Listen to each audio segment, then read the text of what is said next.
News కు స్వాగతం. ముందుగా హెడ్లైన్స్.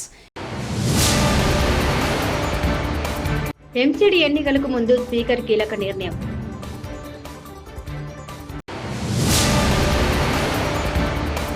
తమ్ముడు నీ లైఫ్ స్టైల్ వేరు, నా లైఫ్ స్టైల్ వేరు. పాడి కౌశిక్ రెడ్డిపై మంత్రి సీతక్క సెటైర్లు.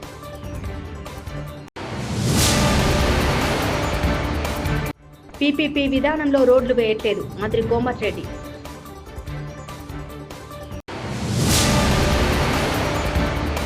ఆ విజయానికి కారణం చంద్రబాబే, పవన్. మున్సిపల్ కార్పొరేషన్ ఆఫ్ ఢిల్లీకి 2025-2026 సంవత్సరానికి గాను 14 మంది ఎమ్మెల్యేలను Delhi assembly speaker Vijender Gupta nominate చేశారు. Municipal corporation of Delhi mayor ఎన్నికలు ఈ ఏడాది ఏప్రిల్లో జరగాల్సి ఉన్న నేపథ్యంలో స్పీకర్ తాజా నియామకాలు చేపట్టడం ప్రాధాన్యత సంతరించుకుంది. మున్సిపల్ స్థాయిలోనూ బీజేపీ గెలిస్తే ట్రిపుల్ ఇంజన్ ప్రభుత్వం బీజేపీ ఏలుబడిలోకి వస్తుంది. ఎంసీడీ మేయర్, డిప్యూటీ మేయర్ ఎన్నికల్లో ఓటు వేసే హక్కును ఈ నామినేటెడ్ ఎమ్మెల్యేలు కలిగి ఉంటారు. దీంతో బీజేపీ గెలుపు అవకాశాలు మరింత మెరుగుపడే వీలుంది. తెలంగాణ ప్రభుత్వం పీపీపీ ప్రభుత్వ ప్రైవేట్ భాగస్వామ్య విధానంలో రోడ్లు వేయట్లేదని ఆర్ఎండ్బి శాఖ మంత్రి కోమటిరెడ్డి వెంకటరెడ్డి తెలిపారు. హైబ్రిడ్ యాన్యుటీ విధానంలో రహదారులు వేస్తామన్నారు. పీపీటీ, హ్యామ్ రెండు వేర్వేరు విధానాలని తెలియజేశారు. శాసనసభలో హరీష్ రావు అడిగిన ప్రశ్నలకు ఆయన సమాధానమిచ్చారు. ఉప్పల్ ఎలివేటెడ్ కారిడార్ ను 18 నెలల్లో పూర్తి చేస్తామన్నారు. గత 10 ఏళ్లలో రోడ్ల నిర్మాణానికి 3,945 కోట్లు మాత్రమే ఖర్చు చేశారన్నారు. లేదని చెప్పిన ఎందుకంటే మేము పీపీపీ మోడల్లో పోదలుచుకోలేదు. మేము హ్యామ్ రోడ్ లో హైబ్రిడ్ యాన్యుటీ మోడల్ లో పోవాలని నిర్ణయించుకో. పీపీపీ మోడల్ వేరు, హ్యామ్ మోడల్ వేరు. దానికి లేదని నేను చెప్పిన. వారేం చెప్పారు నాకేం తెలియదు అంటే వాళ్ళు చాలా మేధావులు, మాకేం తెలియదు. ఆయన అడిగిన ప్రశ్నకే సమాధానం లేదని చెప్పిన. ఇప్పుడు కూడా చెప్తున్నా లేదండి, ప్రైవేట్ పబ్లిక్ పార్ట్నర్షిప్ లో లేదని చెప్పిన.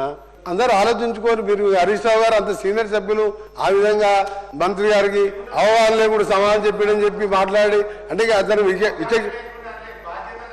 అదే బాధ్యత రహితమైన ఏదైనా ఒక పెద్ద సీనియర్ సభ్యులు ఆ విధంగా ఒక మంత్రి గారు మీ దానికి కరెక్ట్ చెప్పినా లేదా మీరు ఆలోచించుకొని వదిలిపెడుతున్నాం, మీకే వదిలిపెడుతున్నాం.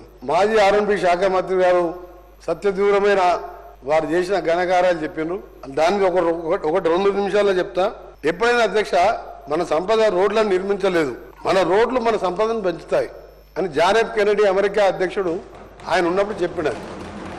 America is great because American roads is good, దాంతో వస్తుంది. కానీ ఏం చేసింది అధ్యక్ష, మీరు మొత్తం 10 ఏళ్లలో వేసింది గత ప్రభుత్వం 112 కోట్లతో 10 ఏళ్లలో 6,668 కిలోమీటర్ రోడ్లని మాత్రమే కొన్ని రిపేర్ చేసిండు, కొన్ని మొత్తం చెప్పి తర్వాత నువ్వు చెప్పండి. మీ రికార్డే అంటే గవర్నమెంట్ రికార్డులకే చెప్తున్నా అధ్యక్ష. తర్వాత క్లారిఫై అడగని మళ్ళీ చెప్తా, క్లారిఫై అడగని చెప్పండి మళ్ళీ చెప్తాను. విత్ ఏ మండలంకి వెళ్ళి ఏ మండలం హెడ్ క్వార్టర్, ఏ ఊరికి వెళ్ళి ఏ మండలంకి వెళ్ళి ఏ డిస్ట్రిక్ట్ గా మండలం అన్ని పేర్లతో సహా అధ్యక్ష ఈ 6,600 కిలోమీటర్లు ఒక 15 నిమిషాలు టైం ఇవ్వండి. అన్ని మండలాల పేర్లు, డిస్ట్రిక్ట్ హెడ్ క్వార్టర్ పేర్లు కూడా చెప్తా, తొందరపడకండి. అన్నీ తీసుకొని వచ్చిన నేను, ఎందుకంటే మీరు ఇట్లా బకాయిస్తారని తెలుసు, మీరు బుకాయిస్తారని.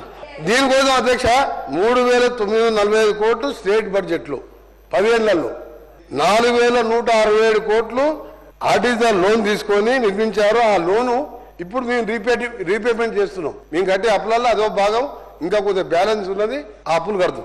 అంటే వీళ్ళు మొత్తం పెట్టింది అధ్యక్ష 10 ఏళ్లలో 3,945 కోట్లు మాత్రమే.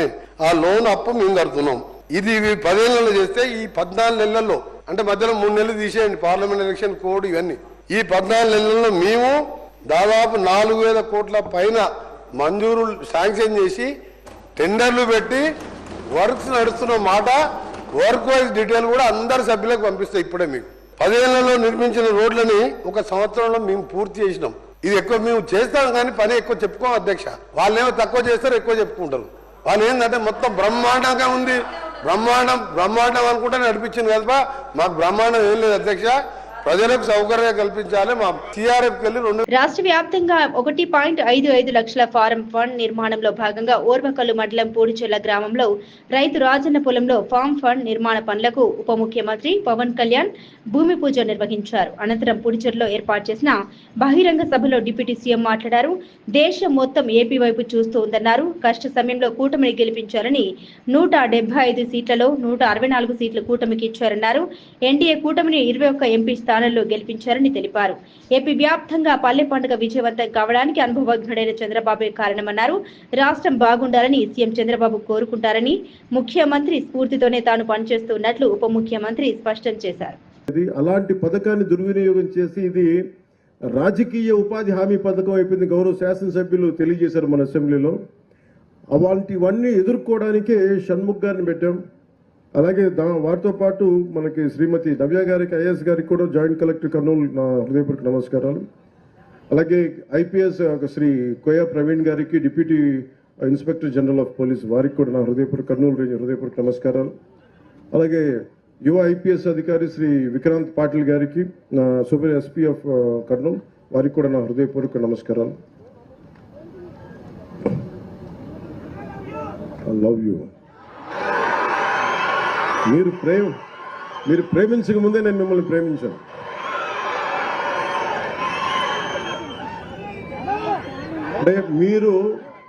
అంటే నేను ఇందాక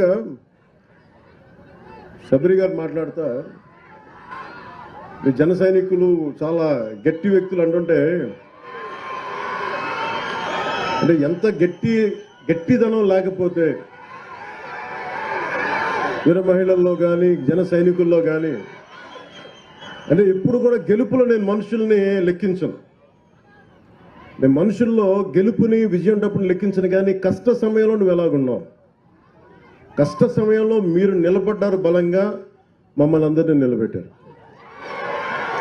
అంటే ఏం లేదు, అంటే రోడ్ల మీదకి ఇక్కడున్న వేదిక పైన నాయకులందరూ తెగించి రాగలరు. కానీ వెనక మీరు బలం ఇస్తే 175కి మనం 164 సీట్లు కొట్టగలిగాము. 21 పార్లమెంట్ సీట్లు. అంటే ఇది సామాన్యమైన విజయంగా దేశం తలతిప్పి చూసిన విజయం ఇది. అలాంటి విజయానికి మీలాంటి యువత కానీ మీలాంటి కమిటెడ్ వ్యక్తులు లేకపోయినంటే ఈ పాటికి ఇది సాధ్యమయ్యే పని కాదు. అంటే మీరు స్ఫూర్తి పొంది మాకు బలాన్ని ఇచ్చి, ఇప్పుడు నాలాంటి వాడు కూడా పోరాటం చేయగలరు. కానీ మీరు మా వెనక నడవకపోయిండుంటే నాలాంటి వాడు కూడా ఏం చేయలేడు. అందుకని ఈ ఘన విజయం ఆంధ్రప్రదేశ్. మేము ఏం చేసినా సోషల్ మీడియాలో తప్పులు చూపిస్తున్నారు. కాంగ్రెస్ విప్ బీర్ల ఐలయ్య చేసినటువంటి వాటన్నిటిని కూడా వాళ్ళ సోషల్ మీడియా ద్వారా తప్పులుగా చిత్రీకరించి ఇవాళ సన్నోట్లకు మనం బోనస్ ఇస్తున్నాం. ఇంత పెద్ద ఎత్తున రుణమాఫీ చేసిన ఇంకా దుమ్మెత్తి పోసే అధ్యక్ష గతంలో వైఎస్ఆర్ రాజకీయ నాయకులు ఉచిత పథకాలు పెట్టి రైతులను యాచకులుగా మారుస్తున్నారు. రైతులకు పిల్లని కూడా ఇస్తలేరు. ఇక రైతు తన కూతురిని ఇంకో రైతుకి ఇవ్వాలంటే కూడా ఆలోచిస్తున్నాడు. BJP MLA Katipalli Venkataramana Reddy. ఎవరైనా సరే వ్యవసాయం చేస్తున్నట్టంటే పిల్లని ఇచ్చే పరిస్థితిలో కూడా లేడు. వ్యవసాయదారుడే వ్యవసాయం చేస్తున్న అతన్ని అల్లునిగా స్వీకరించే పరిస్థితిలో లేరు. కానీ అందరము వ్యవసాయదారుల గురించే మాట్లాడతాం. వ్యవసాయదారుడి కన్నీరును మనం చూసి ఓదార్చడం తప్ప చేయగలిగే పని ఏమీ లేదు. అందుకే ఇటువంటి స్కీమ్లన్నీ మనం పెట్టి వ్యవసాయదారుని యాచకునిగా మారుస్తున్నాం. కాబట్టి ఇప్పుడున్నటువంటి ఈ ప్రజాప్రతినిధులందరూ ఇక ముందైనా రైతుకు కావాల్సిందేదో ప్రాక్టికల్గా ఫీల్డ్ ఎక్స్పీరియన్స్తోని వ్యవసాయ శాఖ అధికారులతో మాట్లాడి కావాల్సినటువంటి సదుపాయాలను ఏర్పాటు చేసి అదొక వ్యవసాయ పరిశ్రమగా విస్తరించే స్థాయికి తీసుకురావాలని నేను కోరుకుంటున్నాను. భూమి లేని ఉపాధి కూలీలకు ఇప్పటికే ఇందిరమ్మ ఆత్మీయ భరోసా ఇచ్చేశాం. మార్చి 31వ తారీఖులోపు రైతు భరోసాతో పాటు ఇందిరమ్మ ఆత్మీయ భరోసా పెండింగ్ బకాయిలు చెల్లిస్తాం. మంత్రి సీతక్క. భరోసా రెండు కూడా మార్చి 31 వరకు మొదటి దఫా అన్ని కూడా క్లియర్ చేయబడుతుంది. అట్లనే మీరు 1 కోటి మందికి ఉపాధి హామీ కూలీలు ఉన్నారంటే 10 ఎకరాలు ఉన్న వాళ్ళకి కూడా కార్డ్స్ ఉన్నాయి. మీరు చూడండి, మేము మొత్తం లిస్ట్ అవుట్ చేసి భూమి లేని వాళ్ళకి ఇచ్చినాము. రాత్రి కురిసిన చిన్న వర్షానికి ఓల్డ్ సిటీ న్యూ సిటీలో రాత్రి 12 గంటలకు కరెంటు పోతే ఇప్పటి వరకు రాలేదు. రాత్రి కరెంటు లేకపోవడంతో ఉపవాసాలు ఉండే వాళ్ళకి ఇబ్బందులు కలిగాయి. చిన్న వర్షానికి ఇంత ఇబ్బంది వస్తే ఎలా? ప్రభుత్వం దగ్గర కరెంటు వెంటనే రీసోర్ట్ చేయడానికి సరైన మెకానిజం ఉందా? Yakutpura MIM MLA Jaffar Hussain. याकतपुरा है, मेरे बाजू चंद्रायन गुट्टा है, चार मीनार है, उसी तरह सब कारवान है, बहादुरपुरा है, नामपल्ली है, सब जगह सर रात से जो लाइट गई, सहरी के टाइम तक भी लाइट नहीं आई सर। इसके अलावा सर हमारे पास रमजान में ये ताख रात चलते सर, रात को यहाँ पे तरावी के अलावा ताजुद की नमाज और मसाजिद के अंदर चलती सर। स्पेशली स्टेट ऑनर मस्जिद में मक्का मस्जिद और शाही मस्जिद है सर। शाही मस्जिद के अंदर भी लाइट बनती सर। रमजान से पहले माइनॉरिटी डिपार्टमेंट ने वहां पर एक जनरेटर रखने के लिए कहा था सर, सिर्फ 10 डेज जनरेटर रख के लेके चले गए, रात भर पूरी नमाज के लिए तकलीफ हुई सर। ये भी सोचना चाहिए। और ये इलेक्ट्रिसिटी सर सुबह 4:30 बजे कुछ एरिया में आई सर, कुछ एरिया में अभी तक भी इलेक्ट्रिसिटी रिस्टोर नहीं हुई। तो मैं ये पूछना चाह रहा हूं सर आपके जरिए से मिनिस्टर साहब, आपका ने कोई मैकेनिज्म है या नहीं है सर? अगर बरसात हुई तो इलेक्ट्रिसिटी के लिए आपका ने क्या मैकेनिज्म है सर? ये सोचिए सर, एक छोटी सी बारिश। ఎస్సీ వర్గీకరణను మాజీ ముఖ్యమంత్రి జగన్ సమర్థిస్తున్నారో లేదో చెప్పారని ఎంఆర్పీఎస్ వ్యవస్థాపక అధ్యక్షుడు మందకృష్ణ మాదిగ ప్రశ్నించారు. వైకాపాలో మాలల ఆధిపత్యం కోసం మాదిగలను అణగదొక్కుతున్నారని ఆరోపించారు. మాజీ మంత్రి ఆదిమూలపు సురేష్ మాటలే దీనికి నిదర్శనమన్నారు. ఎస్సీ వర్గీకరణలో చంద్రబాబు జగన్ కు ఆకాశానికి భూమికి ఉన్నంత తేడా ఉందని వ్యాఖ్యానించారు. ఆ తీర్మానం మీద తమ వైఖరిని చెప్పదలుచుకుంటే నేరుగా జగన్మోహన్ రెడ్డి గారు మాత్రమే చెప్పాలి. దాన్ని సమర్థిస్తున్నారా వ్యతిరేకిస్తున్నారా అని. పార్టీ అధినేత నుంచి ఈ విషయంలో స్పష్టత లేదు. కానీ మా మాదిగ సామాజిక వర్గానికి సంబంధించిన మాజీ మంత్రి వర్యులు ఆదిమూల సురేష్ కుమార్ గారితో మీరు రాసిన స్క్రిప్టును మాత్రం వినిపించిండ్రా అని మాకు అనుమానాలు కనిపిస్తున్నాయి. మీ పత్రికల్లో వచ్చిన హెడ్డింగ్ ప్రకారమే, సురేష్ గారి ప్రెస్ మీట్ ప్రకారమే, లేదా మీరు రాయించిన ఆయన చదివిన ఆ స్క్రిప్ట్ ప్రకారమే మీరు పెట్టిందే ఎస్సీలో చిచ్చు పెట్టి చలి కాచుకుంటారా అనే మాట మీ హెడ్డింగ్లోనే ఉన్నది. అంటే ఎస్సీ వర్గీకరణ అంశాన్ని ఇది చిచ్చుగా ఒక మాదిగ మాజీ మంత్రితోటే మీ పార్టీ నుంచి మాట్లాడిస్తున్నారు. ఎస్సీ వర్గీకరణ అంశాన్ని ఇది చిచ్చుగా అని ఒకనాడు మీరు కూడా శాసనసభలో మాట్లాడిండ్రు ముఖ్యమంత్రి హోదాలో. అది ఈరోజు మాదిగ సామాజిక వర్గం సంబంధించిన మాదిగ మంత్రితోటే, మాదిగ మాజీ మంత్రితోటే ఈ ఎస్సీ వర్గీకరణ అంశాన్ని ఒక చిచ్చుగా భావించుకునే విధంగా మా వాడితోటే మాట్లాడించారు. అంటే మా కన్నును మా ఏళ్ళతోటి పొడిపించి మీ పార్టీలో ఉండబడే మాదిగ జాతి నాయకుల పట్ల మాదిగలే ఈసడించుకునే పరిస్థితిని, మాదిగలకు మీ పార్టీలో ఉండబడే మాదిగ నాయకుల్ని దూరం చేసే పరిస్థితిని మీరే కల్పిస్తున్నారు. అంటే ఆ పార్టీలో మాలల ఆధిపత్యానికి ప్రాధాన్యత ఇచ్చే విధంగా మాదిగల్ని మాదిగలే గౌరవించని పద్ధతిలో మీ ప్రయత్నాలు కొనసాగిస్తున్నట్టుగా కనిపిస్తున్నది. ఈ విషయంలో మీకు చంద్రబాబు నాయుడు గారికి ఎస్సీ వర్గీకరణ విషయంలో స్పష్టత ఆకాశానికి భూమికి మధ్యలో ఉన్నంత తేడా ఉన్నది. ఎస్సీ రిజర్వేషన్ల వర్గీకరణ విషయంలో స్పష్టత, కమిట్మెంట్, నిజాయితీ ఆకాశానికి భూమికి మధ్యలో ఉన్నంత తేడా కనిపిస్తున్నది. మీరు అసెంబ్లీకి రారు, అత్యంత కీలకమైన చర్చల్లో పాల్గొనరు, సుప్రీంకోర్టు దీన్ని స్వాగతించారు. లాయర్ని పెట్టమంటే లాయర్ పెట్టారు, గతంలో అపాయింట్మెంట్ ఇవ్వమంటే అపాయింట్మెంట్ ఇవ్వరు. AP deputy CM Pawan Kalyan అభిమానులపై నంద్యాల ఎంపీ బైరెడ్డి శబరి ఆసక్తికర వ్యాఖ్యలు చేశారు. తాను ఎంబీబీఎస్ చదివే రోజుల్లో పవన్ ఫ్యాన్స్ తనను ర్యాగింగ్ చేశారని సరదాగా వ్యాఖ్యానించారు. ఆమె మాటలకు వేదికపైనున్న పవన్ సైతం చిరునవ్వులు చిందించారు. పంట కుంటల భూమి పూజ కోసం డిప్యూటీ సీఎం కర్నూలు జిల్లా ఓర్వకల్లు మండలం పూడిచెర్లలో పర్యటించారు. ఈ సందర్భంగా ఏర్పాటు చేసిన సభలో పవన్ ఎదుట బైరెడ్డి శబరి గతాన్ని గుర్తు చేసుకున్నారు. జన సైనికులు నిజంగా చాలా గట్టివారని పవన్ అన్నారు. వారు తెగించి పనిచేసి కూటమికి అఖండ విజయాన్ని అందించాలని ఆయన సమాధానమిచ్చారు. నేను అడిగిన మొట్టమొదటి నేను అడుగు పెట్టంగానే ర్యాగింగ్ అన్నమాట. సీనియర్స్ నీ ఫేవరెట్ హీరో ఎవరు అని అడిగారు. నేను గొప్పగా పవన్ కళ్యాణ్ గారు అని చెప్పాను. అనగానే ఒక 100 మంది నా చుట్టూ ముట్టేశారు. ఎవరు ఏంటి అంటే మేము పవన్ కళ్యాణ్ గారి ఫ్యాన్స్, నువ్వేంటి అని నాతో గొడవ. అప్పటి నుంచి సంవత్సరం వరకు నేను మీ పేరు ఎత్తలేదు సార్. ఇది మీ ఫ్యాన్స్ యొక్క పవర్. అట్లాగే రాజకీయము నాయకులు అనే వాళ్ళు చాలా మంది వస్తారు, కానీ ఒక మంచి నాయకుడు రావాలంటే చాలా అదృష్టం ఉండాలి ప్రజలకు.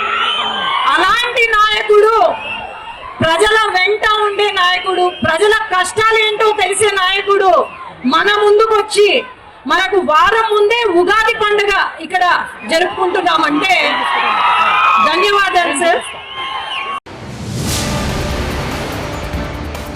ఎంసీడీ ఎన్నికలకు ముందు స్పీకర్ కీలక నిర్ణయం.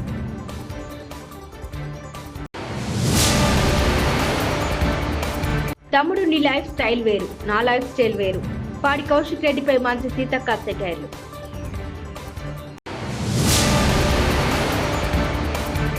పీపీపీ విధానంలో రోడ్లు వేయట్లేదు మంత్రి కోమటిరెడ్డి.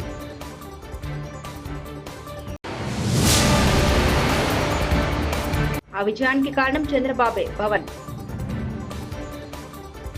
ఇవి బులెటిన్ విశేషాలు.